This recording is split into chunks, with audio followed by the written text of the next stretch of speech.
అది మనిషి జీవితం, మనిషి ఈ రోజు కాబట్టి రేపు చేయొచ్చు. కానీ ఇది రాజకీయం, 5 ఏళ్ళు మాత్రమే అధికారం ఉంటుంది. ఇక 3 ఏళ్ళు ముగిసిపోతుంది, ఇక మిగిలిన 2 సంవత్సరాలు. అది కూడా చేస్తాం. ఎక్కువ ఏం చేశారు? ఇప్పుడు రాజధాని అన్నారు, రాజధాని చూసి అమరావతికి వెళ్తే అమరావతిలో బుద్ధుని విగ్రహం తప్పితే ఏమీ లేదు. వెలగపూడి ఊరికి సచివాలయం కట్టిపెట్టారు, అది కూడా తాత్కాలిక సచివాలయం. ఇక్కడ ఎక్కడ ఉంటున్నారు అభివృద్ధి, ఎక్కడ చేస్తున్నారంటారు అభివృద్ధి? ఊరికే మాటల్లోనే. సింగపూర్ అంటారు. ఇప్పుడు మొన్నటికి మన పవన్ కళ్యాణ్ కూడా అన్నారు కదా, సింగపూర్ అంటే పెద్ద పెద్ద మిద్దెలు, పెద్ద పెద్ద భవనాలు కాదు, అవినీతి రహిత పాలన చేసిన రోజే సింగపూర్ వస్తుంది తప్పితే పెద్ద పెద్ద మాడిలో భవనాలు చూస్తే ఇది కాదు. పవన్ ఏముందిలే మెచ్యూరిటీ లేని మాటలు, కానీ పవన్ మాట్లాడే మాటలు పట్టించుకోకర్లేదు. ఇప్పుడు చంద్రబాబు నాయుడు చేస్తామన్న కార్యక్రమాలు పూర్తి చేయకపోతే 2019లో ఎలా ఉంటుంది అంటారు ఎఫెక్ట్? ఇప్పుడు పవన్ కళ్యాణ్ కూడా కొత్తగా రాజకీయాల్లోకి వచ్చాడు, ఆయన కూడా మొత్తం ప్రచార నిమిత్తం తిరుగుతున్నాడు. ఎవరు ఏమొచ్చినా అవన్నీ కూడా పాల పంగులో నురుగు లాంటివి.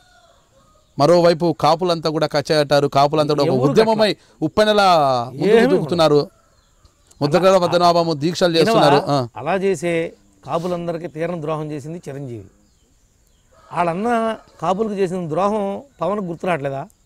అవన్నీ మర్చిపోయాడా? వాళ్ళ అన్న గురించి మాట్లాడాలి ముందు. ఆయన ఏదైనా ఉంటే వాళ్ళ అన్న గురించి మాట్లాడిన తర్వాత మిగిలిన గురించి మాట్లాడాలి. ముందు మన ఇంట్లో వాళ్ళని మనం సరి చేసుకున్న తర్వాత, మన తప్పును వాళ్ళన్న ఆయన కలిసి వాళ్ళు చేసిన తప్పులు ఒప్పుకున్న తర్వాత ప్రజారాజ్యం పెట్టి ఆ పార్టీని ఎక్కడ కలిపారో, వీళ్ళు ఎక్కడ తాకట్టు పెట్టారో, ఏం చేశారో జనం సమాధానం చెప్పి పవన్ మాట్లాడాలి. వాళ్ళన్న వ్యవహార శైలి నచ్చకనే కదా 2014 ఎన్నికల్లో పవన్ కళ్యాణ్ అటు కేంద్రంలో బీజేపీకి, రాష్ట్రంలో చంద్రబాబు నాయుడుకు మద్దతుగా ప్రచారం నిర్వహించారు. ఆయన నిర్వహించపోయినా గెలిచాం, నిర్వహించిన గెలిచిన దాంట్లో మా పార్టీ చంద్రబాబు నాయుడు చెప్తున్నారు కదా పవన్ కళ్యాణ్ ప్రచారం వల్ల. చంద్రబాబు నాయుడు గారు ఏం చెప్పాడో నాకు అనవసరం, కానీ నా స్టాండ్ చెప్తున్నా. పవన్ మా పంచాయతీ ఎలక్షన్లో మా యనమాలు ఉన్నాడని మేము పంచాయతీలు గెలిచామా?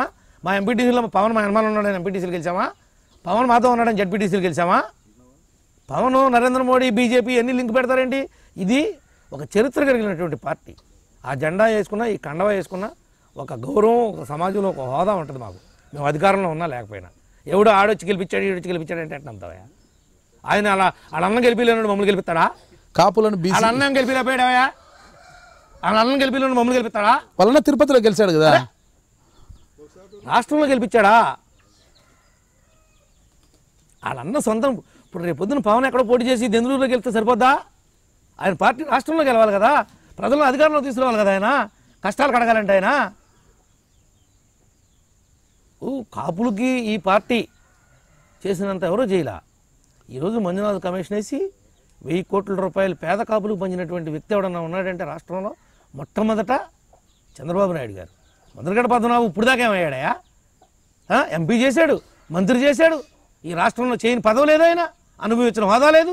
అప్పుడు కాపులు గుర్తు రాలేదా? కాపులు ఎవరు నా దగ్గర రావటానికి లేదు బోర్డు పెట్టుకున్నప్పుడు ఎవరు మాట్లాడారా? కాపులు ఎవరు నన్ను కలవటానికి కూడా లేదని చెప్పాడైనా? ఎవడ కాపులు గుర్తొచ్చారా? రాజకీయంగా అడ్రస్ లేకుండా పోయిన తర్వాత ఈ వేషాలు మానాలి. ఏదో చెప్తాడు ఎవడో, ఎవడిని చూసి భయపడాల్సిన అవసరం లేదు, ఉలికిపడాల్సిన అవసరం లేదు. కాపులను బీసీ జాబితాలో చేరుస్తామని 2014 ఎన్నికల ముందు చంద్రబాబు నాయుడు హామీ ఇచ్చారు. అది చేయని పక్షంలో 2019లో ఉన్నారు. ఆ ప్రయత్నం నెరవేరకపోతే పరిస్థితి ఎలా ఉంటుంది? నెరవేరుతా. నువ్వు పాజిటివ్గా ఆలోచించవయ్యా. నువ్వు ఏది చూసినా పాజిటివ్గా చూడు, నెగిటివ్ చూస్తావు. నెగిటివ్ యాటిట్యూడ్ అనేది మనిషికి చాలా ప్రమాదకరమైంది. నీకు పచ్చకావలు వచ్చినాయి, మమ్మల్ని కూడా పచ్చకావలు రమ్మంటావా? కీడంచి మేలంచి అంటారు కదా పెద్దలు కూడా. నాయకుడికి అన్నీ తెలుసు. నాయకుడి యొక్క పరిపాలనా దక్షత, నాయకుడి యొక్క విధానం, పనితీరు అన్నీ అందరికీ తెలుసు. మీ ఉభయ గోదావరి జిల్లాలో అయితే ఉత్తరాంధ్ర మొత్తం కూడా కాపుల ఓట్లపైన మొత్తం బేస్ అయి ఉంటాయి. ఈ రోజు కాపులు మీకు వ్యతిరేకంగా అయిన పక్షంలో ఎలాంటి పరిస్థితి? అదే కాపులు పార్టీ పెడితేనే అడ్రస్ లేకుండా పోయింది.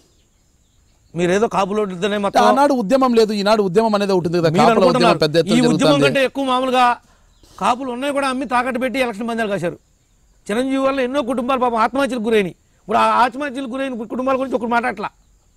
చిరంజీవి మా కాపోడు, ఈడు నిలబడ్డాడు, ఈడు గెలిపించాలని ఆ ఆస్తులు మీ పందాలు కట్టి నాశనం అయిపోయారు. ఒక్క కాపోడు కూడా చచ్చిపోయిన పలకలేదు ఎవడు. దాని గురించి అది ఎవడికి అవసరం లేదు. ఆడికేదో ఆనందం ఉండి వాడు పాడైపోయాడు, మేమేం చేస్తాం అంటున్నారు. ఏంటి కాపుల గురించి వాళ్ళు మాట్లాడేది, మీరు మాట్లాడేది, నేను మాట్లాడేది? ఎవడన్నా చేశాడంటే చంద్రబాబు చేశాడు. నేను దెందులూరు ఎమ్మెల్యే చింతమనేని ప్రభాకర్ని. మీరు చూస్తున్నారు ఐ డ్రీమ్ న్యూస్.